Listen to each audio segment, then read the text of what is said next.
اللهم اجعل القرآن الكريم ربيع قلوبنا ونور صدورنا وجلاء أحزاننا. Like and subscribe. Bismillah, alhamdulillah, wa salatu wa salam à Rasulillah. Donc, on s'était arrêté à la hijra, il est al-Habasha. Tac.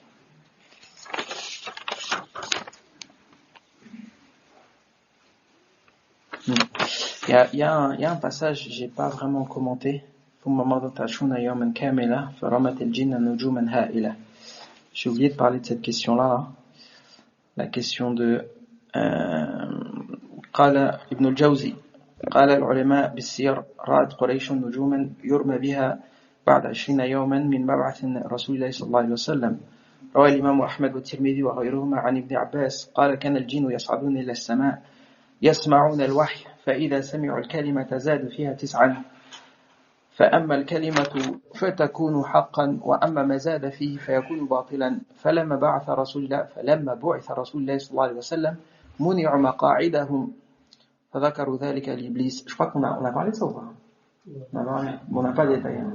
On en a parlé, mais je voulais rajouter un truc en fait, un sujet qui est hyper important, c'est la question des Sahara, et surtout ce qu'on appelle al-Kohen. Parce qu'il y a beaucoup de gens qui tombent dans cette problématique. Donc en gros là ce qu'il nous explique, enfin le vers que l'imam a mentionné, c'est-à-dire que 20 jours après le début de la révélation, il y a eu un événement qui s'est passé, qui est un événement on va dire de l'ordre du mystique, de l'ordre de l'invisible, ilm al-ghaib. Alors, Allah Azza wa Jal, lorsqu'il commence son livre dans Surat al-Baqarah, il dit Alladhina yu'minuna bil ghaib. Donc la particularité du croyant, du musulman, c'est que effectivement il y a une partie de rationnel, il y a des choses qu'on peut comprendre et vérifier avec nos sens, mais la particularité de la prophétie, c'est de nous expliquer des choses qui sont pas perceptibles par les sens, et c'est aussi par les sciences d'ailleurs. Dans le sens où parfois on a cette tendance à vouloir absolument rationaliser l'islam ou la religion de manière générale. Barakallahu fik. Ouais, parce que là j'avoue que de fraîche. je suis un star là. Ça fait un peu après. C'est vrai qu'après on va devenir plus exigeant. Café, thé, tout ça. Enfin, je vais dire, je vais passer comment, tiens. C'est le chèque ici aussi. Le chèque? Mais t'inquiète, ça c'est évidemment. C'est déjà. Mais c'est du plus ça. Le chèque. Ça fait partie des négociations secrètes, on va pas dévoiler nos. Voilà, donc je disais en fait, le problème c'est que souvent quand on aborde la question de l'islam ou la question de souvent le musulman quand il veut prouver à un non-musulman que l'islam c'est le haqq, on a souvent tendance à vouloir absolument rationaliser les choses, les miracles scientifiques du Coran, cela. Je dis pas qu'il y en a pas, hein. Je dis pas qu'il y a pas une part de rationalité, je dis juste que, en fait, la particularité de la prophétie, c'est qu'Allah Azza wa Jal, il nous envoie un humain qui est là pour nous transmettre et nous expliquer des choses qui sont de l'ordre de l'invisible et qui sont pas explicables par la science. Par exemple, le verset qui dit wa yas'alunaka 'anir ruh. Genre, les Yahoud, ils vont interroger le prophète sallallahu alayhi wa sallam, que dis-tu de l'âme? Et Allah Azza wa Jalla a répondu, Qul ar-ruh min amri rabbi. Wa ma utitu min al-'ilm illa qalila. Et que, en fait, Allah Azza wa Jalla vous a donné que peu de science sur ces sujets-là. Et donc, parmi les événements mystiques et extraordinaires, enfin, qui sont pas forcément compréhensibles par notre cerveau, nos perceptions, c'est la question des djinns. Le musulman, il croit que, en fait, Allah Azza wa Jalla, il a créé les anges, et les anges, on sait qu'ils sont pas mukallaf. C'est-à-dire qu'ils sont contraints d'adorer Allah Azza wa Jal, et ils peuvent pas désobéir à Allah. Et il a créé aussi des shayatin, donc des djinns, même pas, ils sont pas forcément des shayatin, mais des êtres qui sont créés. Je vois que le frère là, il allait intervenir là, tu vois. et donc les djinns, c'est des êtres qui ont été créés à partir de fumée, qui sont pas comme nous en fait, et qui sont pas régis aux mêmes lois que nous. C'est-à-dire les lois de la nature, le fait que, je sais pas moi, l'homme, il peut pas courir plus de, je sais pas, 30 km/h, ça s'appelle Usain Bolt ou je sais pas quoi. Il mesure en général entre, je sais pas, 1m50 et 2 mètres. Il pèse entre, je sais pas, 50 et 200 kilos. Donc on a des lois de la nature qui nous régissent. Tu peux pas te déplacer à la vitesse de la lumière, etc. Par contre, les djinns, ils sont différents. Ils ont pas les mêmes règles que nous. Donc ils sont capables de parcourir des distances considérables sur un court laps de temps. Ils sont capables de se rendre invisibles. Ils sont capables de soulever des charges qui sont très très lourdes, etc. Et que l'humain, il peut pas interagir avec eux à sa guise. Sauf Sulayman alayhi salam à qui Allah azza wa jal avait accordé cette particularité. Et donc les djinns, ils cohabitent avec nous. Il y en a qui sont musulmans, il y en a qui le sont pas, il y en a qui sont juifs, il y en a qui sont chrétiens, il y en a qui sont gentils, certains qui sont méchants, et chacun va à ses occupations. Et la particularité, c'est qu'ils nous voient, nous on les voit pas. Mais l'akhira sera l'inverse. Donc nous on les verra, et au plus grand bonheur de Samuel, ils ne verront pas. Ça? Chacun son tour. Chacun son tour. Cheikh, comme disent les... Voilà. Donc, El-Jan, on cherche pas, enfin l'une des particularités aussi, c'est qu'on ne doit pas chercher à rentrer en contact avec eux. D'accord? Parce que après là on rentre dans les histoires de sihr, etc. Par contre, il y a des humains, yani, hadahumullah, qui par des actes, enfin par des processus qu'on va pas expliquer, mais qui relèvent du koufr, peuvent rentrer en contact avec les djinns. Et les djinns ont la particularité, c'est qu'ils peuvent aller très haut dans le ciel et ils entendent les malaïkas qui se passent les décrets d'Allah Azza wa Jal, et donc qui disent tel jour un tel il va mourir, ou il va y avoir tel événement sur terre, etc. Et donc les djinns, ce qu'ils faisaient, c'est qu'ils écoutaient ces informations, ils revenaient sur terre, ils parlaient à ces kahana, on les appelle les diseuses de bonnes aventures, les marabouts, les devins, le professeur Patrick je sais pas quoi, qui fait revenir l'être aimé, qui fait repousser les cheveux. Vous voyez, tu vois, à Barbès, là, on donne le professeur 100% satisfait ou remboursé, hein, tu vois.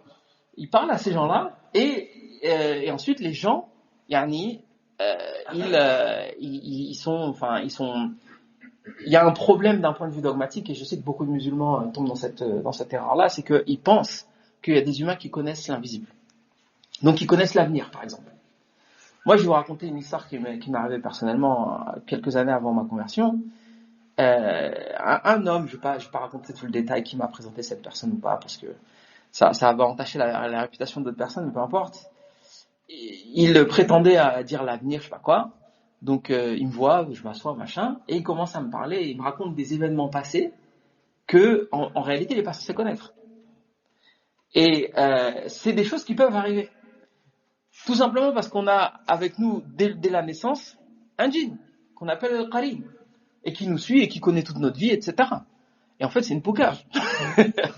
Donc le qarin, il rentre en contact avec le djinn de l'autre Dajjal. Il lui dit, tel jour, il a fait ça. Il croit que personne ne savait, moi j'étais là, j'ai vu tout. Dis-lui. Donc toi, t'es là, tu dis, Donc, il connaît. Et c'est comme ça qu'ils gagnent ta confiance, et qu'ensuite, quelque part, ils te font sortir de la religion, parce que ils vont exploiter une brèche dans ta foi, qui est qu'il n'y a que Allah Azza wa Jal qui connaît l'invisible, qui connaît l'avenir, etc., etc. Mais le prophète sallallahu alayhi wa sallam nous met en garde contre ça. Il dit, celui qui tu vas voir le professeur, je sais pas qui là, qui ramène l'amour perdu, ou tu vois, qui fait repousser les cheveux là, le simple fait d'aller, Allah Azza wa Jal n'accepte pas ta prière pendant 40 jours. Sans parler du fait que toi là, si dans ton cœur il y a ne serait-ce que le doute qu'un être humain il connaît le futur, t'es déjà tombé dans une forme de shirk et de koufr. Parce que Allah Azza wa Jal, c'est le seul qui connaît le futur, et surtout c'est le seul qui a le pouvoir de te procurer des choses. Donc il n'y a pas un être humain qui est là pour te donner, je sais pas moi, te soigner de la maladie, ou qui fait revenir l'être aimé, ou prolonger ta vie, ou je sais pas quoi, ou même trouver tes clés que t'as perdues, ou je sais pas quoi, tu vois, ou on va la faire moderne pour trouver les bitcoins que t'as perdus là dans ton disque dur que t'as jeté, je sais pas quoi, tu vois.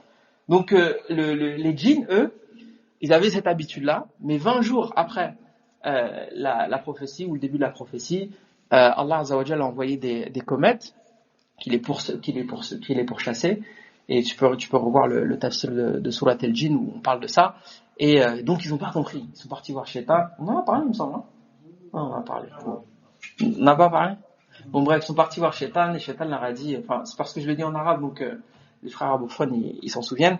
Mais ils sont partis voir Shaitan et ils ont dit mais là on comprend pas là. Là la machine elle est cassée, là ça marche plus. Chaque fois qu'on va au ciel on se fait poursuivre par des comètes. Donc Shaitan leur a dit si c'est arrivé, c'est parce qu'il s'est passé un événement sur terre. Donc parcourez la terre et allez voir ce qui s'est passé.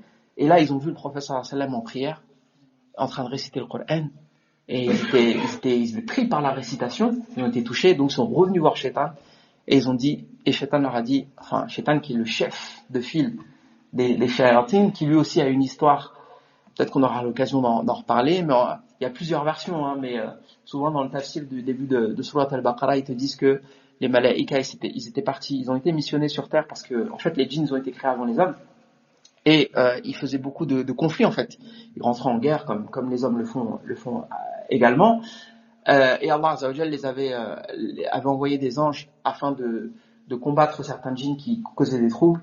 Et au cours de cette expédition, selon certains savants du tafsir, Iblis aurait été capturé, il était encore petit, il l'a ramené au paradis, etc. Bon bref, c'est des sujets aussi de controverse entre les ulama, il y en a qui disent non, c'est pas ça, enfin bref. Mais tout ça pour dire que Iblis est devenu le chef de file de ces shayatines-là. C'est celui qui a tenté Adam alayhi salam, qui a été expulsé du paradis, etc., etc. Enfin bref. Donc Iblis leur a dit, eh bien ça c'était cet événement, et que voilà, il y a un prophète qui est arrivé, c'est la raison pour laquelle vous avez plus cette facilité à écouter les informations venant du ciel. Ok, donc après on avait aussi fait une petite parenthèse sur la question de la hijra. J'ai vu que machallah ça a fait réagir beaucoup de gens, j'ai reçu des messages, tout ça.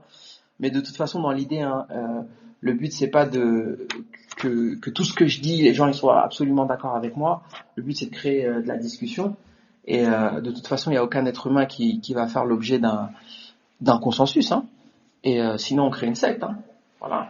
Vous me faites des virements PayPal, Revolut aussi on prend. Mais le but c'est de créer de la discussion et surtout de la réflexion. Si t'es dans un groupe de manière générale où on essaye de t'endoctriner de manière à ce qu'on refuse que tu réfléchisses, ça en général c'est un signe, comment te dire, c'est un avertissement que t'es plus dans le droit chemin quoi. Le savant ou l'enseignant, il va jamais te dire tu mets ton cerveau de côté, tu fais comme je te dis, tu réfléchis pas, tout ce que je te dis c'est la vérité. Non, tout ce que je te dis c'est vérifiable. Si c'est pas vérifié, tu laisses de côté. Le plus important, c'est de suivre la voie de Rasulullah sallallahu alayhi wa sallam. Et comme je dis, bon, il y a des choses qui font l'objet d'un consensus et qui sont pas discutables. Mais sinon, pour le reste, c'est des efforts d'interprétation, c'est des humains, on peut se tromper, on peut même revenir sur ses positions. Et ça c'est pas du tout un عار ليس في عيب كثير من العلماء كانوا يعني يتراجعون عن أقوالهم. Beaucoup de savants sont revenus sur certains de leurs propos parce que voilà, ils voyaient le dalil d'une façon, maintenant ils le voient d'une autre façon, ils pensaient que le hadith était daïf ou ils pensaient qu'il était authentique. إلى آخره من الأمور. Donc on va pouvoir un petit peu avancer. Il dit ensuite ثلاثة هم 80 رجل ومعهم جماعة حتى كمل وهن 80 ثم قد أسلم في السادس حمزة الأسد. ثلاثة وهم 80 رجل أي عدد المهاجرين في الهجرة الثانية من الرجال 83.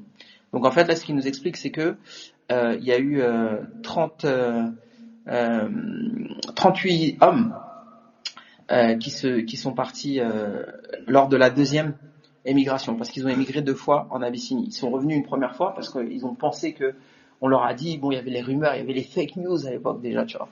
Et les fake news. Donc ils leur ont dit, c'est bon, collègues sont rentrés dans l'islam, revenez. Mais en fait, c'était pas vrai. Et donc c'était encore pire. Il dit وَهُنَّ 80 أي من النساء 18 امرأة. Donc il y avait 33 hommes, pardon.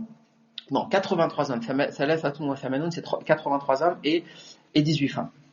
قال ابن القيم رحمه الله في كتابه زاد المعاد لما كثر المسلمون وخاف منهم الكفار اشتد أذاهم له صلى الله عليه وسلم وفتنتهم إياهم فأذن لهم رسول الله صلى الله عليه وسلم في الهجرة إلى الحبشة وقال إن بها ملكا لا يظلم الناس عنده فهاجر من المسلمين 12 رجلا و4 نسوة ومنهم عثمان بن عفان وهو أول من خرج ومعه زوجته رقية بنت رسول الله صلى الله عليه وسلم فأقاموا في الحبشة في أحسن جوار فبلغهم أن قريشا أسلمت وكان هذا الخبر كاذبا فرجعوا إلى مكة فلما بلغهم أن الأمر أشد مما كان رجع منهم من رجع ودخل جماعة فلقوا من قريش أذى شديدا وكان ممن دخل عبد الله بن مسعود ثم أذن لهم في الهجرة ثانيا إلى الحبشة فهاجر من الرجال 83 رجلا إن كان فيهم عمار فإنه يشك فيه ومن النساء 18 امرأة فأقاموا عند النجاشي على أحسن حال فبلغ ذلك قريشا فأرسلوا عمرو بن العاص وعبد الله بن أبي ربيعة في جماعة ليكيدوهم عند النجاشي فرد الله كيدهم في نحورهم. Donc là en fait il vient d'expliquer ce que j'ai mentionné, mais là je voulais faire un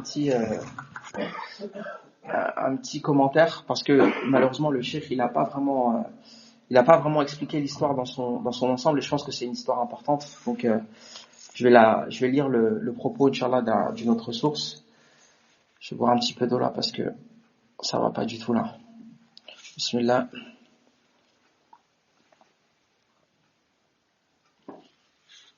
Alhamdulillah. Masha'Allah, c'est bien frais. Hein. Alors, donc en fait là, il se passe un événement important. C'est l'histoire de Ja'far ibn Abi Talib. En fait, ce qui se passe, c'est que Quraysh, ils sont pas contents. En fait, ils ont persécuté les Mécois, donc les premiers musulmans, et ils ont trouvé une porte de sortie. Ils sont partis aujourd'hui on dirait que c'est des réfugiés politiques ou religieux, tu vois. Ils ont été persécutés et le prophète sallallahu alayhi wa sallam leur dit allez en Abyssinie et là-bas vous allez trouver un roi qui la yuzlamu ma'ahu ahad ou la yazlimu ahadan, donc un roi qui fait preuve de justice et il est jamais injuste envers les minorités religieuses. Et Quraysh ils se disent en fait non, ça va pas se passer comme ça, il faut absolument qu'ils reviennent, faut qu'on les termine quoi. Donc ils envoient Amr ibn al-As, qui faisait partie qui était réputé pour être un très fin diplomate et quelqu'un de très intelligent. Et Abdullah ibn Rabi'a, si je ne me trompe pas, Abdullah ibn Abi Rabi'a, et l'objectif, c'est de faire en sorte que il puisse rentrer quoi. Je vais vous lire, Inch'Allah, un petit peu le texte en arabe. Donc il dit لما هاجر جعفر رضي الله عنه وبعض المسلمين المستضعفين إلى الحبشة حزن المشركون في مكة على إفلاتهم منهم وذهابهم إلى مكان يأمنون فيه على أنفسهم ومن ثم قرروا إرسال رجلين منهم وهما عمرو بن العاص وعبد الله بن أبي ربيعة ليرجعوا هؤلاء المهاجرين إلى مكة فذهب فأخذ معهما هدايا كثيرة للنجاشي وكبار القوم عنده فلما وصل إلى الحبشة التقيا بالنجاشي وسمع منهما استدعى النجاشي المسلمين الذين أتوا إلى بلده مهاجرين ودار حوار طويل بين جعفر بن أبي طالب رضي الله عنه والنجاشي مما دار بينهما في هذا الحوار الكلام على عيسى عليه السلام وتصف سلمة رضي الله عنها هذا الموقف والحوار فتقول. Donc là en fait il raconte ce que je viens de vous mentionner, mais il précise un point qui est hyper important, c'est que en fait, ils ne sont pas venus les mains vides. Ils sont venus aussi avec des cadeaux. Donc, une façon de corrompre Al-Najashi. Et ils ont aussi dit, en fait, ces gens-là, il y a une histoire, on va la raconter tout à l'heure. Ils disent des choses pas bien sur Isa. Et en fait, là, c'est Salama qui rapporte le hadith qui est mentionné par l'imam Ahmed. Elle dit, Nazalna ard al-Habasha, jawarna biha khayra jar al-Najashi amnan ala dinina. وعبدنا الله لا نؤذى أو لا نؤذى ولا نسمع شيئا نكرهه فلما بلغ ذلك قريشا ائتمروا أن يبعثوا إلي النجاشي فينا رجلين جلدين قومين شديدين أو قويين شديدين وأن يهدوا للنجاشي هدايا مما يستطرف من متاع مكة وكان من أعجب ما يأتيه منها إليه الأدم أو الأدم نعم يعني الجلد فجمعوا له أدما كثيرا ولم يتركوا من بطارقته بطريقا إلا أهدوا له هدية ثم بعثوا بذلك مع عبد الله بن أبي ربيعة ابن المغيرة المخزومي وعمرو بن العاص وأمروهما أمرهم وقالوا لهم ادفعوا إلى كل بطريق هديته قبل أن تكلموا النجاشي فيهم ثم قدموا للنجاشي هداياه ثم سألوه أن يسلمهم إليكم قبل أن يكلمكم. Donc là en fait ce qu'il raconte c'est que les gens d'Abyssinie ils aimaient beaucoup le cuir des Mécois et donc ils ont ramené beaucoup de cuir et surtout ils l'ont utilisé pour essayer de corrompre les prêtres parce qu'en fait Al-Najashi donc c'était le roi donc le chef de l'État mais c'était aussi le chef de la religion quoi. C'est un petit peu comme la reine d'Angleterre là qui est la reine du royaume mais qui est aussi la chef de l'église anglicane donc en fait on peut pas distinguer le clergé de l'autorité religieuse quoi. Mais en gros l'idée c'était de corrompre les évêques comme ça ils vont être un petit peu de mèche dans l'histoire. قالت فخرجنا فقدمنا على النجاشي فنحن عنده بخير دار وعند خير جار فلم يبقى من بطريقته بطريق إلا دفع إليه هديته قبل أن يكلم النجاشي ثم قال لكل بطريق منهم إنه قد صب إلى بلدكم الملك إلى بلد الملك منا غلمان سفهاء تركوا دينهم فارقوا دين قومهم ولم يدخلوا في دينكم وجاءوا بدين مبتدع لا نعرفه نحن ولا أنتم وقد بعثنا إلى الملك فيهم أشراف قومهم ليردوهم إليهم فإذا كلمنا الملك فيهم فتشير عليه بأن يسلموا إلينا ولا يكلمهم. Là, en fait, là, ce qu'elle explique, c'est que ils ont donné les morceaux de cuir, mais l'idée, c'était que ils ont essayé d'influencer les prêtres ou les évêques pour que ils écoutent même pas ce qu'ils ont à dire. Ils leur ont dit, écoutez, en fait, il y a des gens, ils ont quitté notre religion et ils ont inventé une nouvelle religion. Mais ils ont même pas embrassé la vôtre. C'est même pas ils ont quitté notre religion pour embrasser la vôtre. Là, à la limite, on n'a rien dit.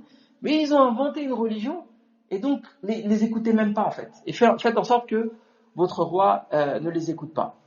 فإن قومهم أعلى بهم عينا وأعلم بما عابوا عليهم فقالوا لهم نعم ثم إنهما قربا هداياهم إلى النجاشي فقبلها منهم ثم كلماه فقال له أيها الملك إنه قد صب إلى بلدك منا غلمان سفهاء فارقوا دين قومهم ولم يدخلوا في دينك وجاءوا بدين مبتدع لا نعرفه نحن ولا أنت وقد بعثنا إليك فيهم أشراف قومهم من آبائهم وأعمامهم وعشائرهم لتردهم إليهم فهم أعلى بهم عينا وأعلم بما عابوا عليهم وعاتبوهم فيه. قالت ولم يكن شيء أبغض إلى الله من ابن أبي ربيعة وعمرو بن العاص من أن يسمع النجاشي كلامهم فقالت بطريقته حوله صدقوا أيها الملك قومهم أعلى بهم عينا وأعلم بما عابوا عليهم فأسلمهم إليهم. Bref, le hadith il est un peu long, mais je vais essayer de le résumer. En fait, ce qui se passe, c'est que la ruse de Amr ibn al-As, ou la façon dont ils ont essayé d'exposer la chose, c'est de dire en fait, bon, nous, on les connaît, on a grandi avec eux, etc. Et en fait, ils sont venus vous déranger, quoi. Ils sont venus vous déranger, leurs histoires de religion, mais surtout, les écoutez pas parce que ils disent c'est des soufis, ils sont complètement stupides. Ça, c'est ce qu'on appellera à notre époque de la désinformation. Donc, les musulmans, ils sont méchants, ils mangent les enfants la nuit, D'accord? Ou alors, je dis ça, j'exagère, mais par exemple, le fait de dire que nous, musulmans, par exemple, on a une espèce de double discours. Voilà. Ça, c'est le truc souvent qui revient dans les médias. En fait, on a un plan. Tu vois, moi, j'aime trop quand ils disent ça. Les musulmans, comment ils disent? L'islamisation, je sais plus comment ils disent, mais en fait, l'idée, c'est de dire que nous, musulmans, là, on est tellement intelligents qu'en fait, on a un plan, tu vois. Dans 35 ans, dans 50 ans, on va arriver à la tête de l'Élysée. Or, s'ils savaient la désorganisation dans laquelle on est là, on n'arrive même pas à se mettre d'accord. Qui est-ce qui appelle à la prière? Qu'est-ce qui, tu vois? Enfin, faut voir les réunions en interne. Comment on n'arrive pas à se mettre d'accord? Les mosquées entre nous, là. Un jour, il y a un frère, il me dépose à la mosquée, c'était une mosquée quoi déjà? Rue de la Forêt. Vous voyez la mosquée rue de la Forêt, là? Donc, Masjid del Fath. Et je lui dis, non, je vais prier là-bas, là. Il me dit, mais comment ça, vous êtes... Oui, voilà, la mosquée c'est Salam. Lui, il est pas musulman, tu vois. Tu dis mosquée, il te dépose à la mosquée. Je dis, non, je vais au fond là-bas. Il dit, vous avez deux mosquées dans la même rue? Qu'est-ce que tu lui dis à ça? Comment tu lui expliques? Non, mais t'as vu, tu vois, c'est parce que... Tu vois? Donc, en fait, c'est cet outil de propagande qui consiste à nous faire dire ce qu'on n'a pas dit. Ça, c'est ancien, ça. Déjà à leur époque, ça existait. Donc, ils sont partis voir le roi d'Abyssinie. Et je vous passe l'histoire parce qu'en fait, elle est beaucoup plus longue que ce que j'imaginais ou ce que je me souvenais. Amr ibn al-As, il va commencer à dire, bon voilà, ils ont quitté notre religion, ils sont pas rentrés dans la vôtre, ils ont inventé une nouvelle religion, et donc on aimerait bien les récupérer, mais vas-y, tiens, je te donne quand même un petit cadeau, comme ça, tu vois, t'as rien vu, et on passe à autre chose. Et à un moment donné, donc Najashi demande à parler, en fait, à ce wafd, à ce groupe de réfugiés, et en fait ils choisissent Ja'far ibn Abi Talib pour leur servir d'avocat, quoi. Et ils se posent, à un moment donné, ils se réunissent et ils se disent, bon, on dit quoi? Si on est devant le Najashi, on dit quoi? Et Ja'far ibn Abi Talib, il leur dit, on dit juste la vérité, en fait. On dit les choses telles que Rasulullah sallallahu alayhi wa sallam nous l'a enseigné. Donc il n'y a qu'un seul Dieu, que Isa, c'est pas le fils de Dieu, c'est un prophète, que Mariam, c'est une femme pieuse, et il dit advienne que pourra. Donc ils arrivent devant le Najashi, et le Najashi leur demande, bon, c'est quoi l'histoire? Et donc il dit Ja'far ibn Abi Talib, donc il rentre dans un long plaidoyer, mais il explique, il dit qu'en fait on était à une époque, en fait, attends, je vais essayer de retrouver le texte parce qu'en arabe je le trouve vraiment éloquent. Il dit فكان الذي كلمه جعفر بن أبي طالب قال له أيها الملك كنا قوما أهل جاهلية نعبد الأصنام ونأكل الميتة ونأتي الفواحش ونقطع الأرحام ونسيء الجوار ويأكل القوي من الضعيف فكنا على ذلك حتى بعث الله إلينا رسولا منا نعرف نسبه وصدقه وأمانته وعفافه فدعانا إلى الله لنوحده ونعبده ونخلع ما كنا نحن نعبد وآباؤنا من دونه من الحجارة والأوثان وأمرنا بصدق الحديث وأداء الأمانة وصلة الرحم وحسن الجوار وكف عن المحارم والدماء ونهانا عن الفواحش وقول الزور وأكل مال اليتيم وقذف المحصنات وأمرنا أن نعبد الله وحده لا نشرك به شيئا وأمرنا بالصلاة والزكاة والصيام etc. Et franchement, c'est dit d'une beauté et d'une éloquence. Il lui dit en fait, nous on était un peuple, on était avant l'islam, on adorait les idoles, on mangeait la bête morte, on pratiquait la débauche, on rompait nos liens familiaux, on était mauvais envers nos voisins, le fort, il pouvait manger le faible, et Allah Azza wa Jal, il nous a envoyé un prophète dont on connaît le lignage, on connaît la véracité, on connaît l'honnêteté, on sait qu'il était rafif, donc c'était quelqu'un de chaste, et il nous a appelés au monothéisme, et il nous a demandé d'arrêter d'adorer les idoles, et les idoles que nous adorions, nous et nos ancêtres, donc les idoles de pierre, etc. Il nous a ordonné d'être honnêtes, de rendre le dépôt, de ne pas rompre les liens familiaux, d'être de bons voisins, d'éviter de commettre les péchés, de faire couler le sang, etc., etc. Et il nous a interdit le mensonge et de dilapider les biens de l'orphelin, d'accuser les femmes chastes de fornication, et ainsi de suite. Et surtout, il nous a ordonné d'adorer Allah Azza wa Jal et de ne pas lui associer quoi que ce soit. Il nous a ordonné la prière, il nous a ordonné la zakat, il nous a ordonné le siyam.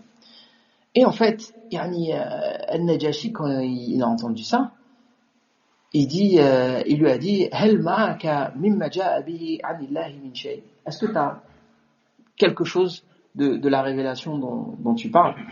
Et là, Ja'far ibn Abi Talib, il lui a récité le début de Surat Maryam. Et franchement, Surat Maryam, même si t'es pas musulman, t'entends Surat Maryam, non mais sérieusement, cette surat, franchement, c'est l'une des plus belles du Coran. Donc il a commencé à réciter Kaf Ha Ya Ain Sad. Cette surat, elle est incroyable. J'avais le début, ça. Dès le début, j'allais dire. Rien que le début, tu vois, t'entends beaucoup de choses dans le Coran, Alif Lam Mim, Alif Lam Ra, mais ça là, il y a que dans Surat Maryam. ذكر رحمة ربك عبده زكريا إذ نادى ربه نداء خفيا قال رب إني وهن العظم مني واشتعل الرأس شيبا ولم أكن بدعائك رب شقيا. Bref, il entend le début de Surat Maryam et il lui récite une dizaine de versets et là Najashi khalas. Il pleure. Et ils disent que tous les prêtres autour de lui, pareil, ils se mettent à pleurer. Ils n'ont jamais entendu quelque chose comme ça. Bon, il y a un interprète aussi, hein, c'est pas juste, il récite. Et Najashi, il est touché, etc. Et donc, il refuse de les renvoyer. Et il rend les cadeaux à comment il s'appelle, à Amr ibn al-As.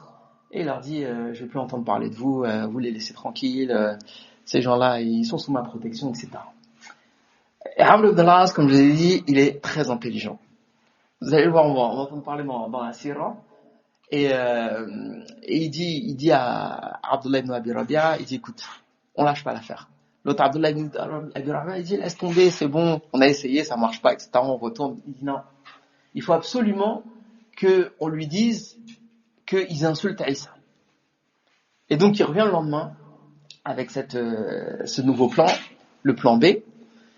Donc une fois qu'on voit que ça n'a pas marché, qu'on n'arrive pas à discréditer les musulmans, on n'arrive pas à faire croire aux gens qu'ils mangent des enfants, on va dire autre chose encore. On va dire c'est des islamo-gauchistes. Bref. Et donc il revient à la charge et subhanallah comment Allah Azza wa Jalla fait les choses. Et là, il reconvoque Ja'far et il lui dit vas-y maintenant tu dis quoi sur Isa ibn Maryam. Et là Ja'far pareil, enfin quand comment il s'appelle les musulmans ils entendent parler de ça, ils disent bon pareil ils se réunissent, on va dire quoi. Et il dit pareil, on dit la même chose, on va pas cacher la vérité et advienne que pourra. Il dit tac tac. Attends, je vais essayer de le retrouver. Il y a un petit peu plus haut. إنهم يقولون في عيسى ابن مريم قولا عظيما فأرسل إليهم فسألهم عما يقولون فيه قالت فأرسل إليهم يسألهم عنه قالت ولم ينزل بنا مثلها. C'est-à-dire qu'en fait quand ils ont entendu qu'ils étaient convoqués pour s'expliquer sur Isa ibn Maryam, elles disent franchement c'était la pire des épreuves. Ils ont eu peur en fait. فاجتمع القوم فقال بعضهم لبعض ماذا تقولون في عيسى إذا سألكم عنه قالوا نقول والله ما قاله الله وما جاء به نبينا كائنا في ذلك ما هو كائن. فلما دخلوا عليه قال لهم ما تقولون في عيسى بن مريم فقال له جعفر بن أبي طالب نقول فيه الذي جاء به نبينا هو عبد الله ورسوله وروحه وكلمته ألقاها إلى مريم العذراء البتول. قالت فضرب النجاشي يده إلى الأرض فأخذ منها عودا ثم قال ما عدا أي تجاوز عيسى بن مريم ما قلت هذا العود. فتناخرت بطارقته حوله حين قال ما قال فقال إن أختمكم إن تناخرتم والله اذهبوا فأنتم الآمنون. من سبكم غرم ثم من سبكم غرم ثم من سبكم غرم. فما أحب أن لي دبرا ذهبا أي جبلا ذهبا وإني آذيت رجلا منكم ردوا علي هداياهما إلى آخره. Donc en fait ce qui se passe c'est que donc il convoque Ja'far, il lui dit bon tu dis quoi sur Isa ibn Maryam, et il dit moi je dis que ce que le prophète sallallahu alayhi wa sallam m'a enseigné, c'est-à-dire que c'est le serviteur d'Allah, c'est son messager, et c'est ruhun min. On va pas se risquer à traduire ça parce que bon parfois les gens ils sont un petit peu confus par rapport à ça. Mais en fait, pour faire simple, le mot ruh, ça veut dire quoi ruh en arabe? Ah, là, il y a la goutte, hein. Les gens, ils osent pas traduire. Ruh, c'est l'âme à la base, ça? C'est l'âme, hein. Et en fait, la question de savoir, c'est, est-ce que le sens de ruh min, ça veut dire que c'est Allah Azza wa Jal qui a insufflé l'âme de Isa de la même manière qu'il a insufflé l'âme de Adam, de manière directe, par takriman wa tashrifan lahu.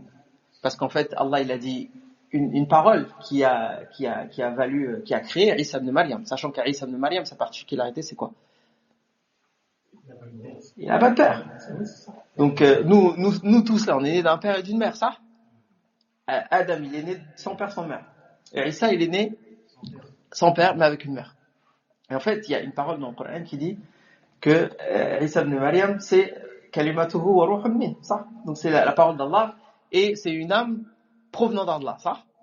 Et en fait, ce qui est intéressant, c'est qu'un jour, j'ai pris un taxi au Caire. Je me souviens, un jour là, il faisait chaud. Et puis, mon madraka harr al-Qahira, tu vois.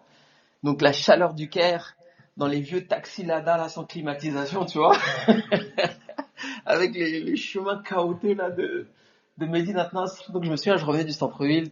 À l'époque, je me souviens, on avait encore les cassettes là, tu vois, on écoutait les cassettes des machines. Je crois que j'étais parti acheter des cassettes au centre-ville.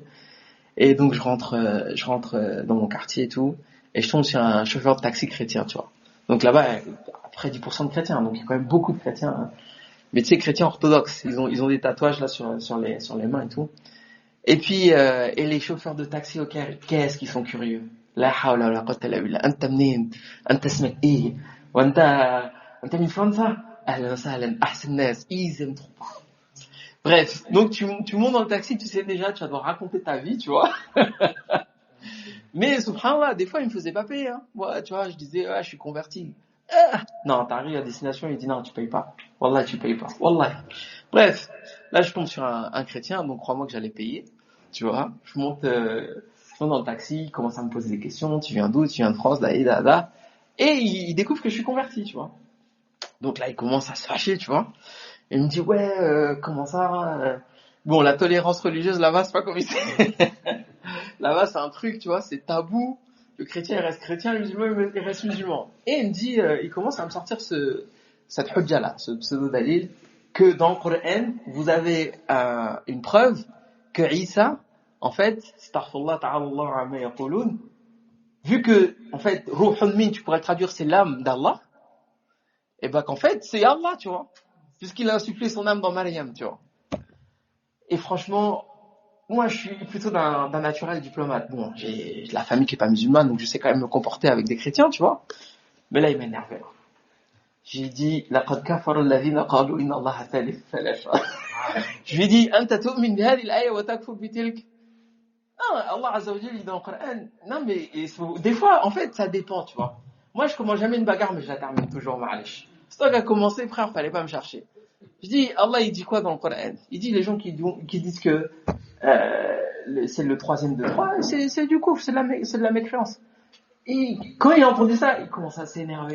Non, c'est pas vrai. Et je lui dis, Allah Azza wa Jalla, il dit dans le Coran, Inna dina inda Allah al-Islam. Il n'y a pas de verset comme ça dans ton livre. Inna dina inda Allah, Allah, il a signé, il a dit, la religion auprès d'Allah, c'est quoi? C'est l'islam. لقد كفر الذين قالوا إن الله هو المسيح ابن مريم.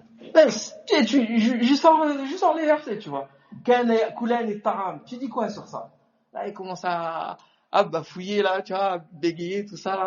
Après t'arrives à destination, tu lui donnes l'argent, il dit non, vas-y rajoute. Il y a pas assez, tu vois. Mais tant pis, tu vois ce que je veux dire. Enfin bref. En fait ça c'est une choubha. Et que le sens de ruh minhu, ça veut pas dire que c'est l'âme d'Allah.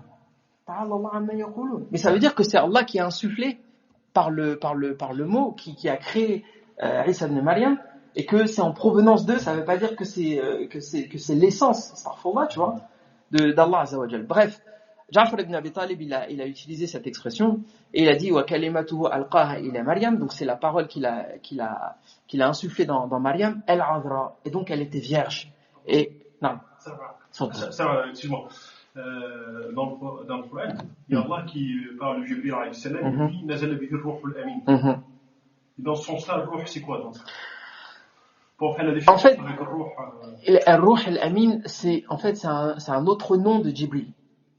C'est un autre nom de Jibril, mais le problème c'est que les gens souvent, enfin les chrétiens en particulier, ils le traduisent ils le comprennent comme étant l'Esprit Saint, tu vois. Et donc le sujet ou le danger, c'est de tomber dans cette comment te dire, dans cette confusion où on va dire que c'est une question de terminologie, quoi. De comprendre que le Coran, il a sa propre terminologie. Textuel aussi. Quand tu dis roh, ça dépend. Bien sûr, ça dépend du contexte. Tu parles, en fait. Exactement. Et c'est intéressant parce que d'ailleurs, comment il s'appelle, Mehdi m'a posé une question la semaine dernière sur Nawfal, Waraqat ibn Nawfal. Est-ce que Waraqa s'est converti ou pas? À ma connaissance, Waraqa, en fait, la question c'était de savoir, quand j'ai dit que Ali ibn Abi Talib c'était l'un des premiers à être rentré dans l'islam, et il m'a dit est-ce que Waraqa il s'est converti? Et il me semble que non. Il me semble que Waraqa ibn Nawfal il est mort quelques jours après avoir conseillé à Khadija, ou lui avoir dit que voilà, en fait celui qui est venu vous voir c'est justement Jibril, et que c'est probablement que ton mari est un prophète, etc. Il me semble qu'il est mort quelques temps après. Mais quoi qu'il en soit, Yarni, on peut pas dire qu'il soit mort non musulman, quoi. Dans le sens où c'est clairement l'archétype de la personne qui, Yarni, si il avait vécu plus longtemps, il aurait suivi le prophète sallallahu alayhi wa sallam. Mais je précise ça parce que souvent les chrétiens, ils utilisent deux arguments pour dire que le prophète sallallahu alayhi wa sallam c'est pas un vrai prophète. Ils utilisent l'histoire de Bahira. Ils disent qu'en fait le prophète sallallahu alayhi wa sallam il a tout appris en Syrie quand il avait 12 ans là. Tu vois le voyage dont on a parlé. Et ils utilisent, ou alors ils disent c'est Waraqa ibn Nawfal qui lui a tout enseigné. D'accord? Donc voilà, de toute façon, il y a des chrétiens malveillants qui cherchent à ce petit détail, machin, tu vois, l'Esprit Saint qui est mentionné dans le Coran avec Ruh al-Amin, ou alors le prophète sallallahu alayhi wa sallam dit dans un hadith innahu Ruh al-Qudus, tu vois. Donc c'est des termes qui sont proches mais qui ont pas le même sens. Bref, le muhim c'est que Al-Najashi quand il a entendu ça, il a pris un bâton et il a dit que en fait ce que tu viens de dire Isa ibn Maryam, il l'a pas dépassé plus que ce bâton-là. Enfin, dans le sens où, l'expression elle est un petit peu bancale en français, mais tout ça pour dire que il a dit, en gros, qu'il avait foi en ça. Et donc les évêques qui étaient autour de lui, ils ont commencé à s'énerver, tout ça, machin.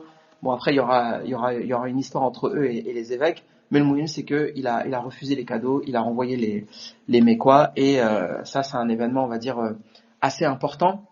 Et il y a beaucoup d'enseignements en fait dans cette histoire. Et l'un des enseignements moi que je retiens, c'est que en fait, même si tu es dans une situation délicate, même si tu es devant je sais pas moi des autorités, ce genre de choses-là, il faut jamais chercher à cacher sa religion, quoi.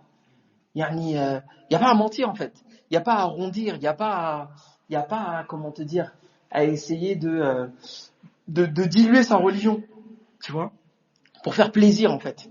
Il y a pas à se chalgoumiser, si je peux dire, tu vois. Arriver à dire oui, non, mais l'islam, gna gna, tu vois ce que je veux dire. Forcément, tu vas avoir des détracteurs. Forcément. Et alors? Comment? France, astaghfirullah. Faut dire ça à la mosquée. Faut dire ça. Astaghfirullah. Non, mais franchement, et le muhim, c'est que tu vas passer par des moments comme ça, où tu crois que si tu dis la vérité, les gens, ils vont te détester, ou ils vont te persécuter, ou, tu vois. Mais subhanallah, Allah, il envoie parfois, moi je me souviens d'une histoire, je te raconte une histoire. À l'époque, j'étais, musulman depuis quelques mois, ou même pas un an. Et je travaillais sur Paris dans une boutique, et le propriétaire de la boutique, c'était un juif d'ailleurs. Et je dis ça parce que, en fait, souvent, quand j'ai travaillé avec des juifs, j'ai eu plus de tolérance religieuse. Mais sérieusement, parce qu'ils comprennent en fait. Et puis la plupart ils viennent de pays qui sont d'origine, ils ont vécu dans des pays musulmans, c'était un juif marocain d'ailleurs. Et le mohem, c'est que la responsable de la boutique, je pense pas qu'elle était juive, mais bon, un jour, le Jumu'ah, j'avais calculé mon heure de pause pour pouvoir faire la salat tranquille. C'était à Paris dans le 15e. Et donc, il y avait un foyer dans le 15e, là-bas, j'allais faire mon Jumu'ah tranquille et tout. Hein? Oh, c'était à Javel? Non, c'est pas à Javel. Il y a un foyer là derrière Montparnasse, tu vois. Ça, les foyers, Sonacotra à l'ancienne, où tu manges du tchèp, là, à 5 € là. Où tu m'as fait. Bref. Donc, il y avait un foyer, et moi, je faisais ma soirée de Jumu'ah, tranquille, machin. Donc, il n'y avait pas de problème. De temps en temps, je me mettais dans la réserve, je faisais ma prière, il n'y avait pas de souci. Et un jour, la responsable me dit, tu vas faire elle a voulu, en fait, s'imposer, tu vois, parce que elle avait pas trop de caractère, elle avait du mal à, nous, on s'arrangeait entre nous, entre vendeurs, tu vois, disait, bon, toi, tu pars en pause. Et puis, un jour, elle a voulu faire la chef. Elle a dit, non, toi, tu vas me poser à telle heure. Je calcule le Jumu'ah, je fais, ça va être chaud. Mais je me dis, c'est faisable. Donc, je vais au Jumu'ah, et en plus, les khutbahs là-bas, c'était en soninké, tu vois, t'arrives, tu comprends rien. Donc, l'imam, il fait son Jumu'ah, mais cette fois, il était, tu vois, c'est comme quand Abdullah, il rentre dans ces histoires, il s'arrête pas, là. Et toi, tu penses à ton boulot, après, tu vas râler auprès des frères. Après, il est où, là?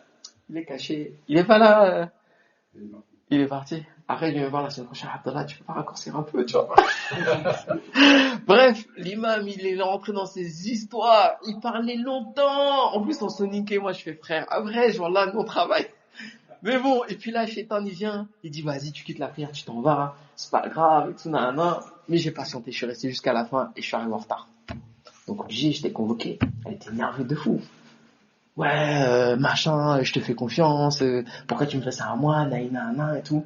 Je lui ai dit, écoute, mais tu sais, toi, quand t'es musulman, t'as l'impression que t'es tu te mets une pression, tu t'auto-criminalises, et t'imagines, non mais c'est vrai, t'imagines que si tu leur dis que t'es musulman et que tu fais la prière, ils vont envoyer une troupe du GIGN pour te... Non mais c'est vrai. Je lui ai dit, ouais, mais en fait, bon voilà, je t'explique, je suis musulman, je suis parti à la prière du vendredi, t'aurais pas pu le dire plus tôt? Fallait le dire, comme ça on t'aurait arrangé, tu vois. Non, mais c'est vrai, frère. Et je dis ça parce que je sais qu'il y a plein de gens qui se mettent la pression là-dessus. Alors qu'il n'y a pas lieu. Mais frère, toutes les histoires que je peux te raconter en rapport avec ça. À l'époque aussi, je travaillais à Foot Locker à 50 ans en Yvelines. C'est pareil. À un moment donné, en fait, c'était avant mon islam, ça. Et c'est l'une des raisons pour lesquelles, c'est la personne qui m'a indiqué comment se convertir. Et en fait, ça a un rapport avec cette histoire. Dans le sens où, il y a des moments, il faut pas chercher à cacher que t'es musulman. Et il faut pas non plus chercher à cacher que t'es pratiquant. Tu vois. La'allallah an yahdiya bika rajulan. Il se peut que par ton comportement, par ta prière, Allah il guide des gens. Donc il y avait un frère de Trapp, qui s'appelle Abou Bakr, qui est en fait la cause de mon islam, tout simplement. Hein. Ça fait longtemps que j'ai perdu contact avec ce frère, mais pour faire court, je décide de me convertir à l'islam. Bon, c'est encore une longue histoire, mais on aura d'autres occasions d'expliquer les pourquoi du comment. Mais au retour d'un voyage en Belgique, on est parti en Belgique, en Hollande, je dis non, moi ce que j'ai vu là-bas là, frère, il y a des chayatines dans le nord là, c'est un autre niveau que chez nous. J'ai dit non, faut que, j'ai dit à Allah, j'ai vu des choses là-bas, j'ai dit à Allah, si tu me laisses vivre jusqu'à Paris, je rentre dans l'islam. Donc je rentre en France, et à l'époque, j'étais encore sur Paris et tout, je regarde mon répertoire, et je vois, il y avait, à l'époque, tu sais, on avait encore les téléphones à l'ancienne, tu vois. Donc je me souviens, il y avait plus de 300 noms dans mon répertoire. Bon, à l'époque, c'était exceptionnel, d'avoir 300 noms. Aujourd'hui, t'en as 1000, tu les mets même plus à jour. Et sur ces 300 noms, il y avait peut-être 2 tiers, ou, non, je dirais, peut-être la moitié de musulmans, ou, en tout cas, une bonne partie, c'était des musulmans. Mais aucun, c'était des musulmans, tu vois, que j'ai jamais vu prier. Il y en avait des fumés, il y en avait, enfin bref. Sauf un. Abou Bakr. J'ai dit Abou Bakr, je l'ai vu faire la prière. On travaillait à Foot Locker à 50 ans en Yvelines. Et en fait, c'était le rare frère. Tu sais, quand tu travailles dans le commerce, il y a aussi une particularité, c'est que il y a beaucoup de riba, tu vois. Même dans tous les, je dis le commerce, mais en fait, toutes les entreprises. Dès que les gens ils ont le dos tourné, t'as vu un tel, comment il fait ci, comment il fait ça, gna gna gna. Moi, j'ai remarqué que c'était le seul dans l'entreprise qui critiquait jamais personne. Il critiquait jamais personne dans son dos. Il était très silencieux. Et surtout, ce qui m'a le plus choqué, c'est qu'un jour, je suis parti dans la réserve. et je l'ai vu faire ses ablutions, et après je l'ai vu faire sa prière. C'était la première fois que je voyais un être humain poser sa tête par terre. Et ça m'a choqué. Ça m'a choqué, mais positivement. Et un jour, j'étais avec le responsable, c'était un Congolais, je crois, il s'appelait Stan, et on habitait dans la même ville, et puis il me raccompagne chez moi. Et puis là, il commence à me raconter qu'il a dû faire face à un problème, régler un dilemme, c'est que ce fameux Abou Bakr lui a demandé l'autorisation de faire la prière dans la réserve. Et il a dit, bon, je savais pas comment réagir, donc j'ai consulté le siège, tout ça, ça m'a posé un problème de conscience, le travail, est-ce que, tu vois, les questions là, est-ce que la laïcité, tu vois, les questions que ça les Français se posent, est-ce que la laïcité s'applique au monde d'une entreprise ou pas? Bref, El Mohim, c'est que cet homme-là, ce frère-là, il savait que bon, c'était pas quelque chose de commun de faire la prière dans un lieu comme ça, mais malgré tout, il a demandé l'autorisation. On lui a pas dit oui tout de suite, mais il a pas lâché l'affaire et au final, il a eu cette autorisation. Et c'est parce qu'il a eu cette autorisation-là que moi, je me suis tourné vers lui le jour où j'ai cherché à me convertir. Parce que c'est la seule personne que j'avais vue faire la prière. Et comment ça se fait que tous mes amis là, on va pas les citer, mais il y en a, ils se reconnaîtront aussi, qui étaient dans mon répertoire à cette époque-là, tous mes amis que je connaissais, jamais il y en a un qui m'a dit bon, je vais à la mosquée, qui a assumé son islam, tu vois ce que je veux dire? Ou je les ai jamais vus prier. Pourtant, je connaissais plein des musulmans.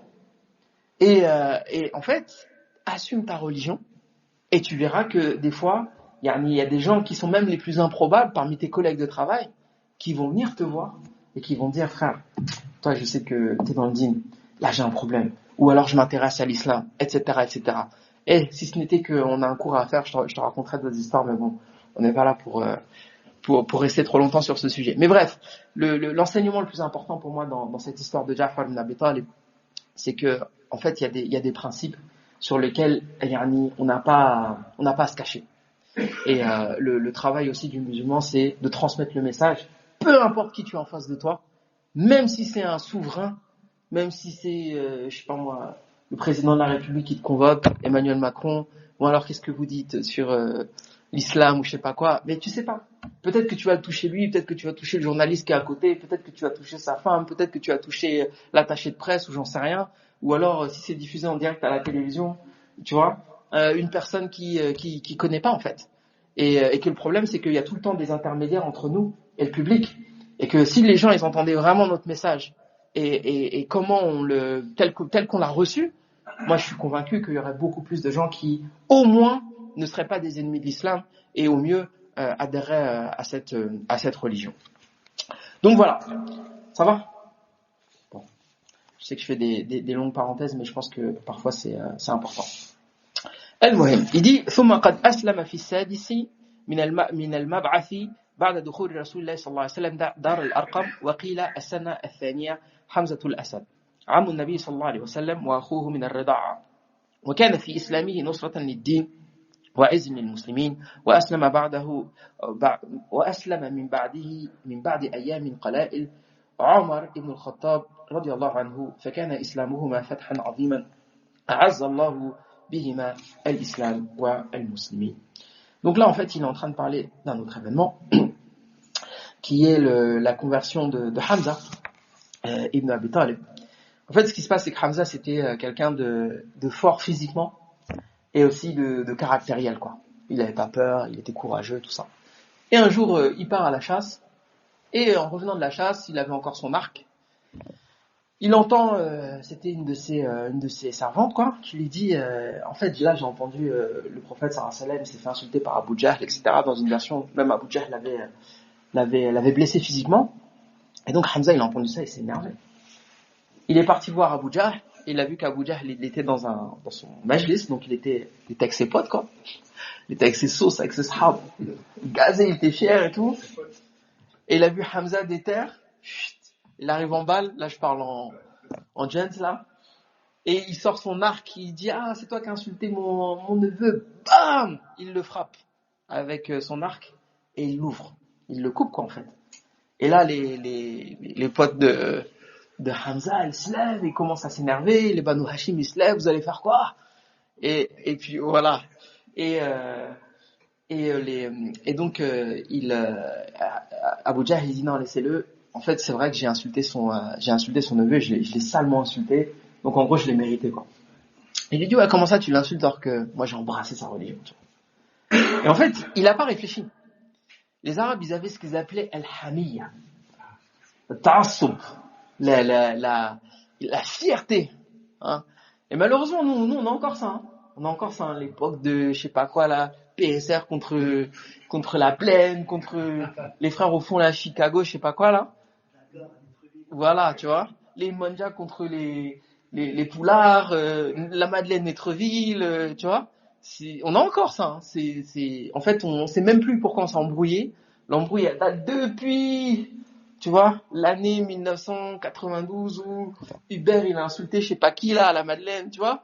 Et puis, les gens, ils se sont hérités ça. Les Arabes, c'était comme ça. Il n'y avait pas de réflexion. C'est mon clan, il est attaqué, bah, khalas. C'est la guerre. Ok? Et donc, Hamza, il se dit, mais, il rentre chez lui, et il dit, cette nuit-là, en fait, Shaitan, il l'a pas lâché. Il dit, comment ça, t'as quitté la religion de tes ancêtres, alors que, tu vois.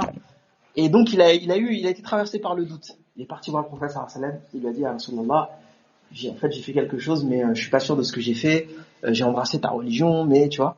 Et donc, le prophète, sallallahu alayhi wa sallam, il a commencé à lui expliquer, lui faire darwa, et c'est là où Hamza, il a été convaincu. Et finalement, l'entrée de Hamza, ça a été aussi un grand renfort pour les musulmans. Et ça nous enseigne quoi? Ça nous enseigne l'idée que parfois les gens ils se convertissent à l'islam pour les mauvaises raisons. Mais ça ne veut pas dire qu'on va les dissuader de se convertir. Combien de personnes ne sont pas converties pour des raisons de mariage? Et au final, des fois, ils sont devenus encore meilleurs que leur propre épouse. Il y a même des histoires où ils ont fini par divorcer parce qu'il la trouvait pas assez pieuse. Wallahi.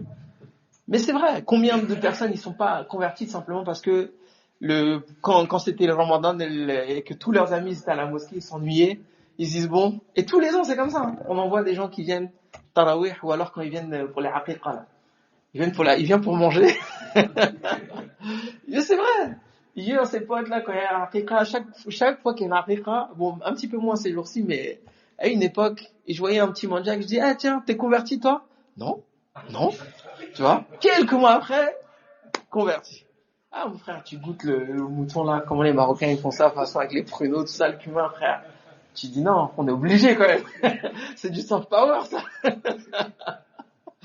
Ah là là. Donc, les gens, ils se convertissent parfois pour de mauvaises raisons.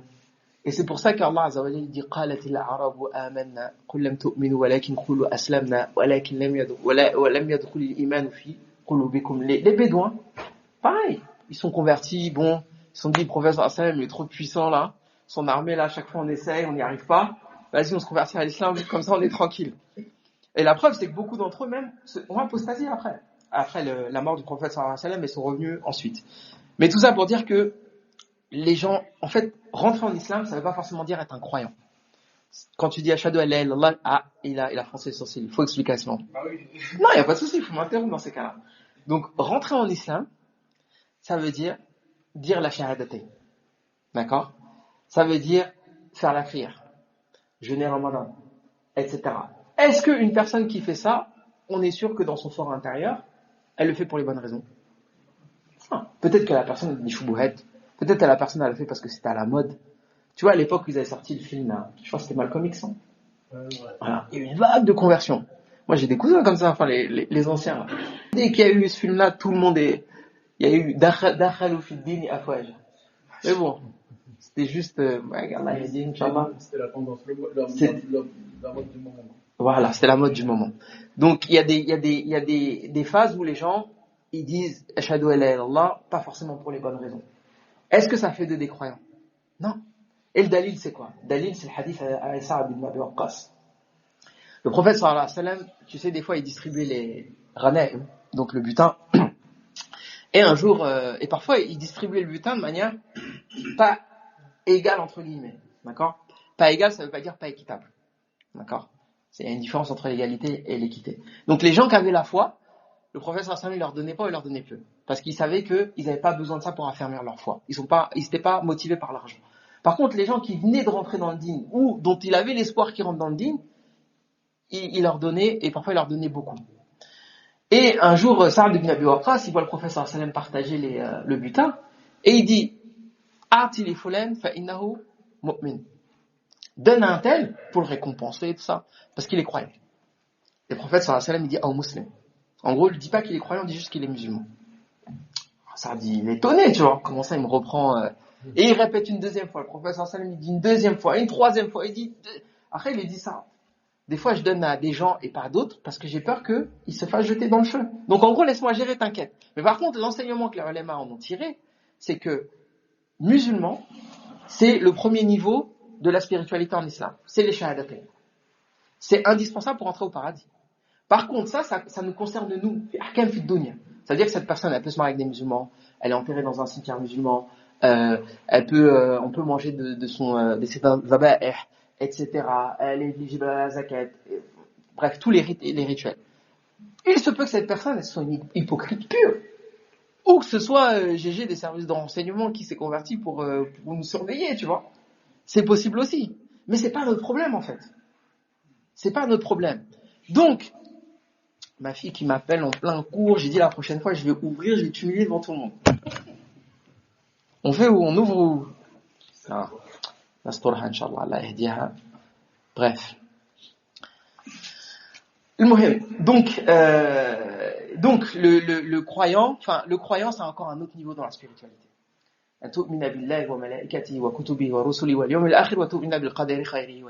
La foi, c'est quelque chose dont seul Allah Azza wa Jal a accès. Il n'y a que lui qui sait qui sont les croyants et qui sont seulement les musulmans. Donc, on ne peut pas dire d'une personne que elle est croyante. Tu vois, on peut dire par contre elle est croyante, Inch'Allah. Tu comprends? Par contre, tu peux pas dire les musulmans, Inch'Allah. Parce que là, il n'y a pas de doute. Soit il est musulman, soit il ne l'est pas. D'accord? Après, tu as encore un autre palier qui est l'ihsan, ça c'est encore un autre niveau. Mais le muhim, c'est que tous les croyants sont musulmans, mais tous les musulmans ne sont pas croyants. C'est clair? Ok, voilà, classique. Donc, moi qui ouvre des tunnels comme ça, après je sais même plus comment m'en sortir. On parlait de quoi déjà? Donc on parlait de la conversion de Hamza, et on a dit que c'était un grand renfort pour la communauté, et il y a une deuxième conversion dont il parle ici dans le maître, qui est la conversion de Omar ibn al-Khattab. Subhanallah, le temps il est passé vite. Hein. Omar ibn al-Khattab, pareil, lui aussi il a aussi une histoire qui est à peu près similaire. C'est que il était il y a plusieurs hadiths. Il y a un hadith où il dit un jour il a entendu le prophète sallallahu alayhi wa sallam en train de réciter al-Haqqa, surat al-Haqqa wa madraka al-Haqqa, et ça l'a touché en fait. Ça l'a touché. Et puis sur le chemin, il est en train de penser à ça. Il croise une personne qui lui dit en fait ta sœur elle s'est convertie, elle et son mari, encore une poucave, tu vois. Elle s'est convertie à l'islam, donc ça l'a énervé. Il est parti, il a frappé le beau-frère. Le beau-frère il s'est mis à saigner, et donc sa sœur elle était pas contente. Et Omar, il a eu un petit pincement au cœur parce qu'il était dur, mais en même temps il était aussi sensible. Et il a vu, en fait il les a surpris en train de lire le Coran. Et il leur a dit donnez-moi ça. Sa sœur a dit non, d'abord tu fais tes ablutions. Tu vois, encore une fois, tu es dans une position même de faiblesse, mais tu as des principes et tu ne déroges pas, et Allah Azza wa Jalla il te protège. Fais ses ablutions, tout. Et puis il lit le début de Surat Taha. Ma anzalna alayka al-Qur'ana litashqa illa tazkiratan liman yakhsha. Nous n'avons pas révélé le Coran pour que tu sois triste. Et là, Omar, il dit c'est ça que Quraysh il déteste. Il dit moi je vais me convertir. Donc il va voir le prophète sallallahu alayhi wa sallam, il demande où il est, et ils disent il est dans Dar ibn Abil Arqam. Et en fait, comment? Bien sûr. Il a pleuré. Toi, tu voulais l'histoire en Full HD, 1080, Dolby Atmos, tu vois. Bon, en 3D et tout, avec les Vision Pro là, tu vois. Bon, malheureusement, on a bâclé ça. Hein. C'est pas grave, on a tout mis dans Ja'far. Mais c'est vrai que c'est une belle histoire. C'est vrai que c'est une très belle histoire, mais on va la finir en film d'action un peu. Il rentre, donc il a dit il est le prophète. Et ils ont dit il est caché dans la maison de Ibn Abi Arqam. Il va, il frappe à la porte. Et les musulmans ils disent c'est Omar, commence à paniquer et tout. Hamza il dit non, ouvrez la porte. Il suit notre, s'il se convertit on l'accepte. Et s'il fait le malin on le tue. il dit ça, Hamza il dit ça. Et donc ils ouvrent la porte et puis Omar il dit ashhadu an la ilaha illallah ashhadu anna Muhammadan rasulullah, et là il commence à dire Allahu Akbar. Tout le monde est content et tout. Et puis il dit au prophète sallallahu alayhi wa sallam alasna ala al-haqq, on n'est pas sur la vérité. Le prophète sallallahu alayhi wa sallam il dit pourquoi on se cache alors? Venez on sort. Donc ils sortent en 2 files, une file derrière Hamza, une file derrière Omar. Et à partir de ce moment-là, ils commencent à pratiquer leur religion de manière ouverte. Et en fait, Quraysh, quand ils ont vu ça, ils étaient mal. Ils ont dit, on pourra plus les taper là comme on faisait avant, parce que Allah Azza wa Jal, en fait, il a renforcé cette religion par Omar. Et quelque temps avant, le prophète sallallahu alayhi wa sallam, il avait fait l'invocation que Allah Azza wa Jal, il guide l'un des deux Omar ou l'un des deux Amr, parce que en fait Abu Jahl, son prénom c'est Amr, et bon, Omar ça prend la même chose, et donc Allah Azza wa Jal, il a choisi de guider Omar ibn Khattab. Voilà, donc on n'a pas beaucoup avancé, mais quand même pour moi c'était important de raconter ces faits-là, parce que c'est quand même des instants importants dans la sira du prophète sallallahu alayhi wa sallam. Et maintenant je vais laisser un petit peu de place pour les questions, et je vais goûter ces dates aussi. Barakallahu. Bismillah, tfaddal. Tfaddal, quelqu'un veut des dates, il prend. Tfaddal. Tfaddal. Question. Bismillah. Ay su'al. Au hadith de la conversion de Omar, Mhm. est-ce qu'à ce moment-là, la prière elle était déjà révélée ou pas? Pas encore. Justement, l'intérêt de la chronologie. Parce que j'avais entendu, mais après je ne sais pas si c'était à ce moment-là ou pas, lorsqu'il s'était converti, après il avait dit qu'on se cache, Mhm. moi je vais aller prier. Ouais, parce que, Kaaba. je sais pas si c'était là, jour-là, on a expliqué qu'au début, les musulmans, ils priaient 2 rak'at. Ouais, c'est ça. Voilà, ils n'étaient pas encore à la prière 4 rak'at telle qu'on la connaît maintenant. Ouais, d'accord, mais la révélation n'était pas. Il prie, c'est-à-dire que la prière elle n'était pas encore. Voilà, c'était pas les 5 prières par jour telles qu'on les connaît maintenant, ouais, c'est ça. Ouais. Ouais, donc il est parti faire juste. C'est ça. La kératine. Inch'Allah. D'autres questions?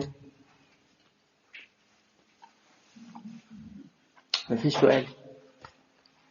Vous avez bien dormi? Alors, tu parlais des djinns qui apportaient des informations officielles. Est-ce que c'était toutes les informations ou c'était une information sur le disque? C'est une très bonne question, parce que c'est un truc que j'ai oublié de préciser, c'est qu'en fait les shayatin, comme il le dit dans le texte en arabe, en fait ils entendent une parole, et en fait sur 10 paroles, ils vont dire 9 mensonges et une vérité. Et c'est pour ça que, en fait, ce que tu vas faire, enfin, même si tu arrives à rentrer en contact avec les djinns et que tu prétends que tu connais l'avenir ou je sais pas quoi, les shayatin qui sont dans ce milieu-là, ils sont pas dignes de confiance, en fait. C'est des gens qui cherchent à nous mentir, à nous manipuler. Et donc, en effet, comme le frère il le mentionne, c'est que, comme il le dit dans le texte, ils étaient pas fiables. Ils disaient une vérité et 9 mensonges. Donc, tu sais pas quel est le vrai du faux.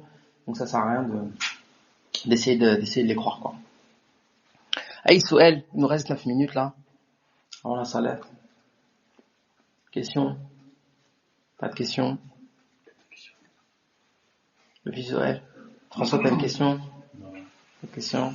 En fait, les signes astrologiques et tout ça fait pas. Ouais, il va nous rentrer dans les signes astrologiques.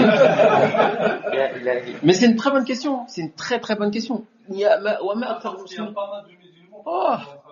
Mais ça c'est pareil, hein. Moi j'y crois pas, mais. Mais frère, encore heureux que tu crois pas. Encore heureux. Très très bonne question. Bah bien sûr. Mais l'astrologie c'est la même chose que le Kohen. Hein. Tu lis ton signe astrologique, frère.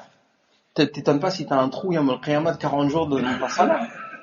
Bah oui, ça dépend. 40 fois, bah là c'est chaud là, tu vois. Non mais pareil, les signes astrologiques c'est quoi? C'est de dire qu'en fait la position des étoiles dans le ciel a un impact sur les événements. Et crois-moi, moi j'ai vu des fois des musulmans qui avaient un niveau de piété, tu vois, élevé, qui racontent pas exactement la même chose, mais qui sont sensibles à des histoires un peu similaires, quoi. Si comparatif avec ce qu'on fait par exemple, ils disent la lune. Parce qu'il y a un hadith qui dit qu'il y a un jour particulier, je sais plus si c'était Sarah Shaf, quoi. Donc, après, comme je te dis, s'il y a un hadith, khalas. Mais s'il n'y a pas de hadith. Comment? Madame Soleil. Donc oui, les signes astrologiques, c'est la même chose. Il y a beaucoup de choses qui relèvent du shirk et dont on n'a pas conscience, qui font partie de la culture populaire, comme le fait de dire je touche du bois, par exemple, et de toucher du bois, en pensant que Quand tu vois, je sais pas, marcher en dessous d'une échelle. Marcher en dessous d'une échelle, le chat noir, vendredi 13, casser un miroir, tout ça c'est du shirk, ça. Tout ça c'est du shirk. C'est de la superstition, tout simplement. Mais en Allah biha min sultan. Les astres, il y a eu une éclipse à l'époque de Rasulullah sallallahu alayhi wa sallam. Quand, à la mort d'Ibrahim, on va le voir. Ibrahim, le fils du prophète sallallahu alayhi wa sallam, il est mort. Rahimahullah. Et les gens, ils ont dit que l'éclipse c'était un signe de la mort d'Ibrahim. Et le prophète, il a dit, les éclipses, c'est pas un signe de la mort de qui que ce soit, ni de la naissance de qui que ce soit, en fait. C'est que Allah Azza wa Jal, il nous montre sa toute puissance et qu'on doit faire prière de l'éclipse. Salat al-Khusuf. D'ailleurs, c'est une salat qui est extrêmement longue, Vous avez déjà prié al-Khusuf? En fait, le but de al-Khusuf, c'est que tu fasses en une reka, quasiment le temps. En fait, normalement, quand tu as fini la prière, tu pries le temps de l'éclipse. Mais, c'est très très long. C'est vraiment très très long. Tu pries, moi je me souviens que la dernière fois qu'on l'avait fait en Égypte, l'imam, il a fait le Baqara, je crois. Ah ouais, sans pitié. Est-ce que c'est une différence entre les madhhabs par rapport à ça de l'éclipse? Je pense pas. Au niveau de la longueur, je pense pas. Je crois qu'il y a un truc avec les Ahnaf, mais je me souviens plus dans quel. Il y a un truc avec lesquels les Ahnaf ils sont pas d'accord avec le Jumhur, mais je me souviens plus exactement ce que c'est. J'essaierai de réviser Inch'Allah al-Masala et si je m'en souviens, on en parle la semaine prochaine. Mais sinon, au niveau de la longueur, c'est le temps, en fait, le temps de l'éclipse. Et une éclipse, ça dure quasiment 1 heure, quoi. Le temps que tu vois le soleil, il se met, machin, et il s'en aille. 1 heure, 1h30, quoi. Tu vois. Et l'imam, il récite, après il fait un long cours, après il se lève, après il récite. Non. C'est pas une prière, c'est pas une prière facile, mais bon, c'est la sunna, c'est comme ça. Pardon? Bah oui, c'est un événement assez rare, quoi. Bismillah. Tu as dit tout à l'heure que c'était interdit de faire appel au djinn. Mm-hmm. Donc en fait, ça veut dire que c'est haram de vouloir se guérir de la sorcellerie par la sorcellerie. Tout à fait. Bah, oui, enfin, les gens qui le font, ils font pas forcément une forme de. Est-ce que tu vas dire la sorcellerie? Ouais, c'est de la sorcellerie à partir du moment où tu rentres dans le raïb. Et c'est vrai que c'est intéressant ce que tu dis, c'est de mettre en garde contre les gens qui justement utilisent des djinns pour chasser des djinns. Et de toute façon, le monde du sihr, le monde de la ruqya, ce sont des mondes vraiment, et le monde de l'interprétation des rêves aussi. C'est le monde où il y a énormément de charlatans, tu vois. Je dirais pour 9 charlatans, t'as un compétent, tu vois. Et franchement, moi après, c'est vrai qu'il y a des gens qui sont éprouvés par ça, et qu'Allah fait anihim. Mais il faut faire très très très attention. Il y a énormément de bédards, énormément de charlatanisme, énormément de choses qui sont pas mentionnées dans le Coran, la Sunna, etc. C'est un sujet très très complexe et il faut faire très très très attention. Mais effectivement. Procéder par un djinn, ça n'existe pas. Pourquoi tu dis ça? Parce qu'en fait, il y a des chouyours et tout ce qui disent en fait, on ne peut pas être procédé par un djinn. Par exemple, quand tu vas chez un charlatan ou même un raqi, on peut dire un raqi, et tu sais qu'il est le Coran, et que la personne qui est possédée, tu sais pas, en fait, c'est pas sa voix qui parle, mais c'est la voix du djinn. Mm-hmm. Donc en fait, la plupart des chouyours et tout ça, ils disent qu'en fait, on ne peut pas avoir un djinn à l'intérieur de nous. La plupart des chouyours, t'as fait une statistique pour ça? Moi, ce que j'ai entendu tout ça, c'est qu'ils disent que... C'est vrai que il y a un débat là-dessus, je vais pas le cacher. Mais moi je pense que c'est possible que les shayatines ils peuvent interférer ou rentrer dans le corps d'un homme et le rendre malade en fait, tout simplement. Après, si tu veux, on connaît pas le détail. On sait qu'il y a quelque chose qui s'appelle le sihr. On sait que les Sahara, ils ont des façons de faire de ce qu'on appelle le rabt. Donc de provoquer des maladies, de provoquer ça peut même aller jusqu'au décès, de provoquer un mal-être, de faire en sorte que un homme et une femme qui se marient, ils puissent pas consommer le mariage, ce genre de choses-là. Provoquer, je sais pas moi, des pertes de mémoire, des envies de suicide, ce genre de choses. Après, le détail de ce genre de débat, en fait, ça nous amène à des questions raïbiyettes dans le sens où c'est des choses qu'on pourra de toute façon jamais trancher. Yawm al-Qiyamah, on saura, Inch'Allah. Mais c'est vrai qu'il y a des gens qui nient ça, mais voire même, il y a des gens qui nient l'effet de la sorcellerie. Ça va aussi loin que ça. Hein. Moi, je suis pas de cet avis-là. Je pense que c'est des choses qui sont, enfin, je dirais pas que je l'ai vécu personnellement, mais j'ai vu des comportements de personnes que je connais personnellement, avec qui, par exemple, des frères avec qui j'étudiais et qui avaient ce problème-là. Je suis désolé, hein, quand le frère, tu l'entends parler avec une voix bizarre et qui dit des trucs qu'un humain il dit pas, à un moment donné, tu te poses des questions quand même. Tu te poses des questions, tu te dis bon, il se passe quelque chose de. Moi, j'ai vu, Fatal. mon voisine, elle faisait des crises de. Là, c'était une petite femme. Ouais. Ah, quand elle faisait des crises, elle prenait son frigidaire, des trucs lourds, avec des.